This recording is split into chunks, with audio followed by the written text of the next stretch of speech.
Welcome to LC Screen Talk. My name is Larry, and today I am going to be ranking the Marvel Cinematic Universe members of the Avengers teams. To celebrate the release of Thor Ragnarok, I'm collaborating with one of my good YouTube friends, Reece Taylor, over on Reece's Reviews, and today we are both ranking the heroes that make up the Avengers in the Marvel Cinematic Universe. So make sure you go ahead and check out Reece's channel. He posts movie reviews as well as Disney rankings and Marvel rankings and other great movie-related content with great insight, great intelligence. It's definitely worth checking out. And why not hit that subscribe button while you're over there? The link to his channel is going to be down in the description box below. As for this ranking video, I'm going to be ranking 19 total superheroes from the Marvel Cinematic Universe. So in order to qualify for my ranking here, they have had to either led their own film or been in one of the films leading up to this point with a somewhat substantial role. So I'm sorry to people like Captain Marvel. We haven't seen her yet, so she can't really get ranked. And even the Wasp, while we have seen her, we haven't actually seen her in action as a superhero. We've only seen her as her alter ego. And periphery characters such as Mantis haven't really done enough, so I didn't include her and others of the ilk either. I'm also only including people here who have been heroes for a longer period than they have been villains. So that'll just qualify those like Loki, who kind of wavers in and out of good and evil, or the Winter Soldier, who kind of is good by the end of Civil War, but has spent the majority of his time fighting the Avengers instead of being a part of them. So that has left me with these 19 heroes. Let's go!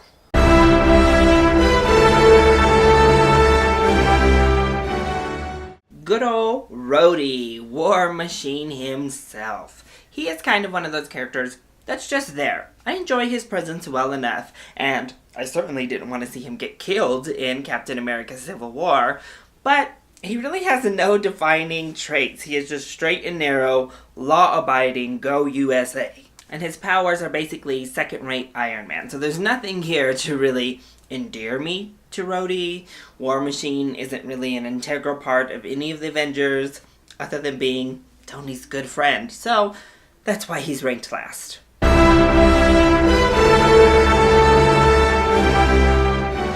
Paul Bettany looks cool as the Vision, and in theory, he's one of the most powerful members of the team, but he really didn't show that at all in Civil War. I mean, he just got walked all over and did nothing, just like floated in the air, doing nothing. He has had a couple of laughs here and there, but again, I mean, he's like an AI hero, and his personality feels pretty artificial and a little bit bland. So, 18 it is for you, Vision. Sorry.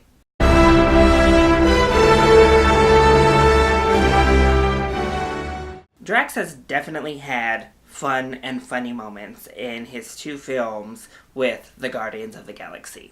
But he definitely was overexposed in the second film for me. Dave Bautista, as hard as he tries, is still a weak link in the acting chain when it comes to all of these superhero films from Marvel. And while Drax looks really cool, his power set is just like, okay, that's fine. So, he doesn't really do anything that warrants him moving any further up this list, but he has a little bit more personality and more shining moments than the two he was able to jump ahead of.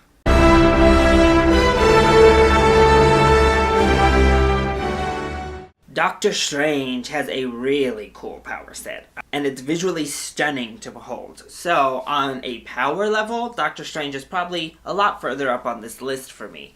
However, he wasn't all that endearing or likable as a character and as a person throughout the one film we got to see him star in. We'll see if that's still the case come Thor Ragnarok. But when you combine his personality with his power set, the personality really drags him down. And if we're ranking personalities alone, his cape would actually probably rank ahead of him, to be honest. But as we move forward, I'm sure his cool powers will kind of endear me in more, and hopefully he won't be like so arrogant, cocky, and a little bit annoying. So we'll see.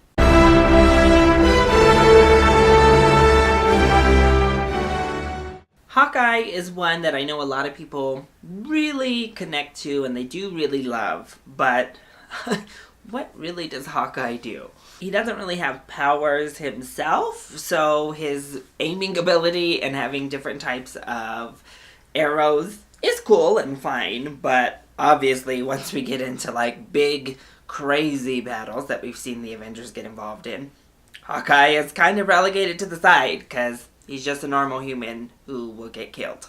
And again, he has had his moments. He's had some really nice moments of sincerity mixed with a couple of comedic moments, but Hawkeye is always just kind of like the forgotten Avenger for me. Ever since he was first introduced, it's just been like, I'm missing one. Oh, yeah, Hawkeye.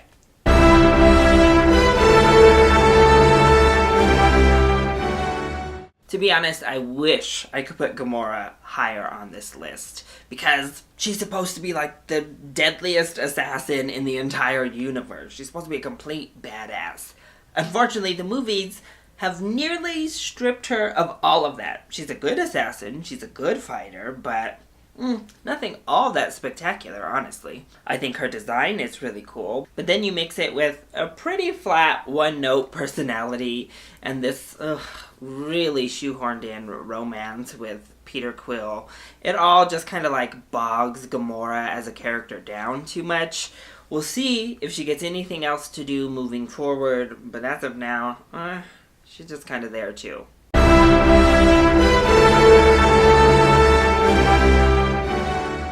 So this one might be a little controversial to put Starlord so far down the list, because he does have a personality, he does have a lot of shining moments, but the like cocky ladies man, like player type of captain has been played out a bit for me, and it's never really the character type that I am gravitated toward. So honestly, I think Chris Pratt plays the part very well. I think the character is fine, but just right off the bat, it's the character archetype that I'm usually least drawn to, so that's kind of why Starlord just inherently comes in a little bit low.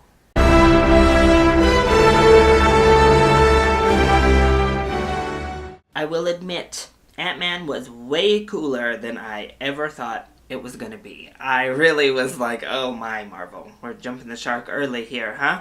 We're pulling out AntMan. But the movie was actually pretty fun. And I do think Paul Rudd makes a really fun Ant-Man and a fun hero. He had some of the best moments out of everyone in Civil War. He was really funny, kind of stole the scenes he was in.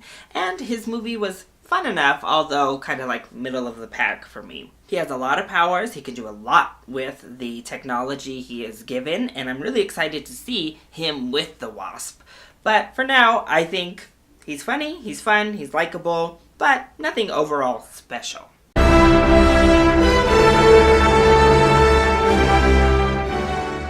The Hulk. So barely missing out on the top 10. Sorry, Hulk. I really enjoy Mark Ruffalo's rendition of Bruce Banner as a character, and I think obviously the Hulk has had some great moments. In particular, the whole like puny god moment in the first one. He's looked wonderful for the trailers for Thor Ragnarok, and I'm sure he's fantastic there.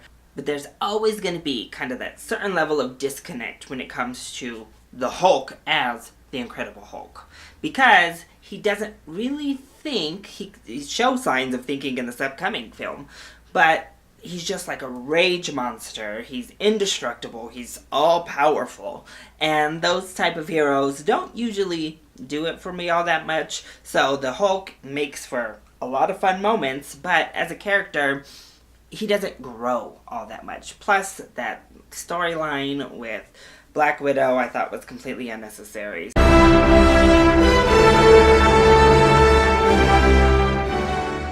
If this ranking had been done before Captain America Civil War, Falcon definitely would have been probably like 3 or 4 spots lower on this list, if I'm being honest. But honestly, really, single-handedly through Civil War, he really endeared me. I thought he had some of the funniest lines, and this was up against AntMan and SpiderMan throwing out their quips, but he was hilarious. I thought he had amazing one-liners. He also was using his suit for new purposes, like some of the spin moves he was doing, and those wings were just in full flight.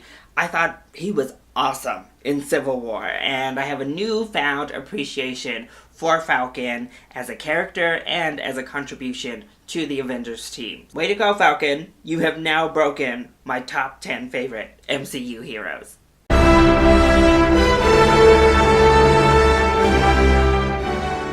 So when I talk about Scarlet Witch, I might sound just a tad hypocritical with what I've said with some of the others. But as far as personality goes, she's almost just kind of there for me. She doesn't have all that much personality, but she does have a very interesting backstory. But what I love with Scarlet Witch is her power set. And unlike someone like Doctor Strange, she doesn't have this arrogant, kind of obnoxious personality to offset that awesome power set she has. So really, her powers jump her way up the list. And I know it's not the Scarlet Witch that we all know from the Marvel comic books. It's more of like Jean Grey on the Avengers team. But it's so cool anyway, especially looking at something like Civil War, where she was pretty much taking out the other side single-handedly. What's not to love? I mean, she is so powerful. She's so awesome. I love her fashion sense. So, Scarlet Witch, for being a female badass on the team, you get up to number 9.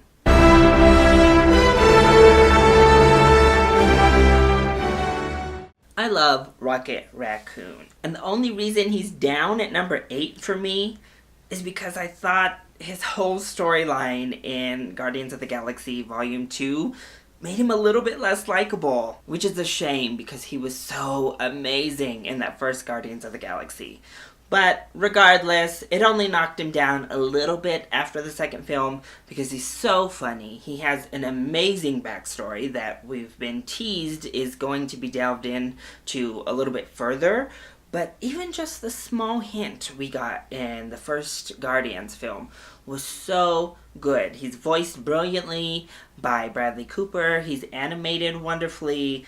I just think Rocket is an awesome character. A character that kind of straddles the line of being an anti-hero at points, but one that is complex in his motives, but completely able, and a brilliant addition to the Guardians team.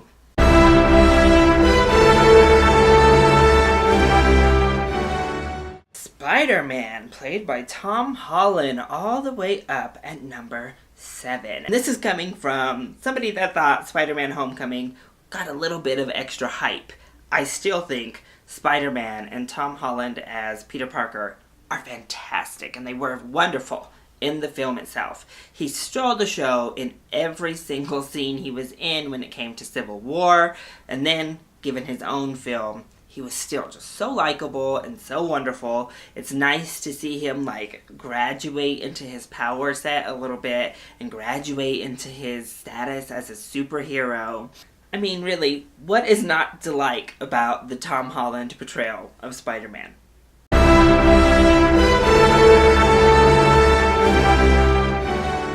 Steve Rogers, aka Captain America, makes his way up to number 6, which actually might seem low to some people, but when I ironed out these rankings, it seemed a little bit high in my personal estimation, because I've never really been a big Captain America fan. He's one of those characters that seems so vanilla. He's just pure good all the time and just straightforward. But the movies have done such a good job of adding this second layer of complexity to his character that makes him infinitely more interesting. And it definitely came after the first Avengers film and even Age of Ultron and the first Captain America. It's really developed with Winter Soldier and then, of course, with Civil War.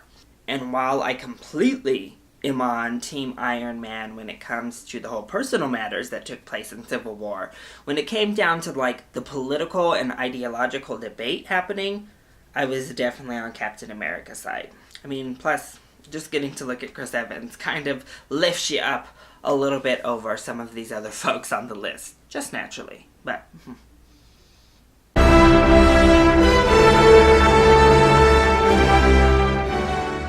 So here we are at the top 5, and kicking us off is Groot. Oh, I love Groot. Whether he is in full big tree mode or little baby Groot mode, I just love him. Although he only says 3 words, he still communicates so much, and he was the complete heart of the first Guardians of the Galaxy film for me. So much is translated through this tree, which is just amazing. He's so warm, he is so genuine, and he provided with the most heartfelt and beautiful scene, probably my favorite scene in that first Guardians of the Galaxy film, when he protects them and you have like the floating little lights in there. It was so good. And then we get Baby Groot, who is completely different actually from full-size, full-grown Groot. But he was so cute and so funny. I think some people thought he was a little bit overplayed. I thought they had him in the film just enough, and I relished every single time he was on the screen because I thought he was fantastic. He had a really nice balance too between being like funny and cute and adorable, and then having his little moments of like, no, I'm gonna do this. So I just love Groot. Period. Just period. And that's why he's up to number 5.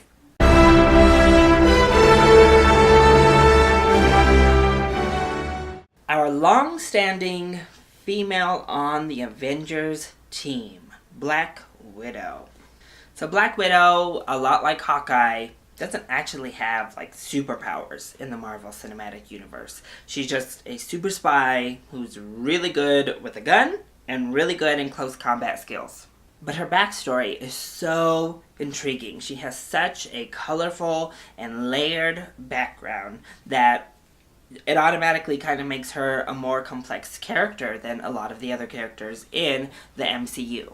Plus, I love her relationship with Steve Rogers. They have this wonderful friendship that really develops both of them as a character, but I think it develops her even a little bit more as a person in comparison to him. She gains so much out of being around somebody who's just like pure good all the time. Plus, I loved her role in Civil War, although I may have disagreed with her final decision.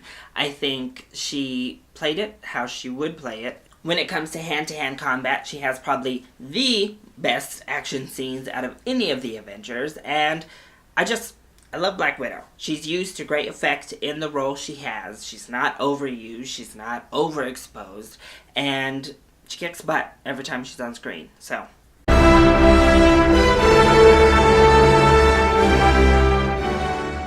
Mr. Tony Stark, all the way up at number 3. And I presume is number 1 for quite a few of the Marvel fan base out there. So Tony Stark starts out as the arrogant playboy. But even by the end of his first film, there was so much more of an arc than someone like Doctor Strange, for example. He already showed that heart, that vulnerability, that compassion that we needed to see from his character. So although he doesn't have superpowers himself, he is intelligent and obviously wealthy. And his suits are frickin' awesome. Let's just say that. Plus, say what you will, but Robert Downey Jr. plays this role to perfection. He adds so much to the character of Tony Stark and Iron Man. And it has done so much to endear us to the character, even when maybe he is being kind of an arrogant a-hole. But he has some of the best one-liners, he has wonderful wit and sarcasm. I love his back and forth with all of the Avengers, and his kind of complicated relationship with Captain America. So yeah, I, like most people who watch the Marvel movies, just really enjoy Iron Man.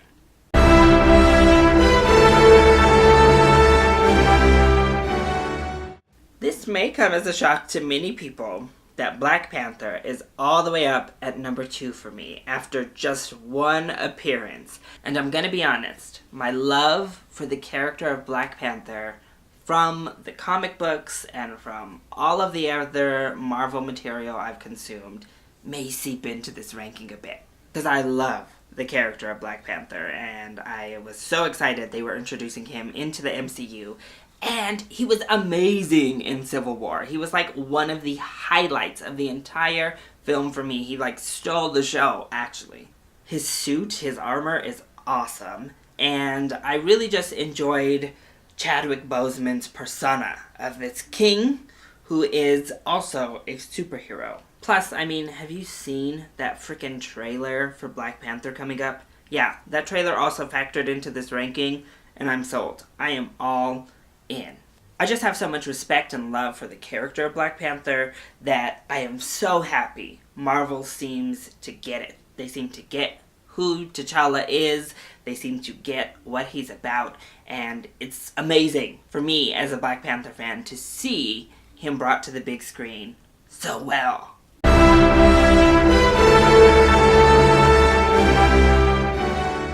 Pretty much since day one of his film, Thor is my favorite Avenger. I know that the 2 Thor movies get ragged on quite a bit, but I have fun with the Thor films, and I have even more fun when Thor is in the team-up movies. First of all, I like my superheroes to feel kind of super, and especially when it came to like the first Avengers film and early Marvel movies, Thor was one of the few people who actually like had powers and actually was a super. He's a demigod. Plus, my favorite hero overall is Storm, so clearly I have like this affinity for lightning and thunder, so... But he's so funny. Chris Hemsworth embodies Thor so well, because not only is he rather hunky, but he brings this level of badassery every time he's wielding Mjolnir. And he is constantly, like, some of the funniest moments in any film he is in. The whole fish out of water element was great. No matter the film he's been in, I think Thor has pretty much been perfect in every single appearance he has had. Not to mention, he is a flawed character who grows, who learns, who's forced to grow and learn, and develop as a person and as a hero, and it's been really fun to see. But it's also really great to see Chris Hemsworth portray all that growth, because he keeps who Thor is in there and is able to show considerable growth. So it's just a great performance from Hemsworth to create, in my opinion, the best hero in the Marvel Cinematic Universe. And I cannot wait to finally see Thor Ragnarok and just reaffirm my already really strong love for Thor. So, that is my ranking of these 19 superheroes from the MCU. What do you think of how I ranked these heroes? And more importantly, how do you rank them? Let me know either in the comment section down below, or of course, you can hit me up on Twitter. Also, make sure you go over to Reese's Reviews and check out his ranking of the MCU heroes, and maybe show his channel some love by subscribing while you're there. And while you're watching this, make sure you go ahead and click that subscribe button down below and like the video if you enjoyed what you saw. I love you all so much for your support. Mwah! Thank you for watching, and I'll see you next time. Bye!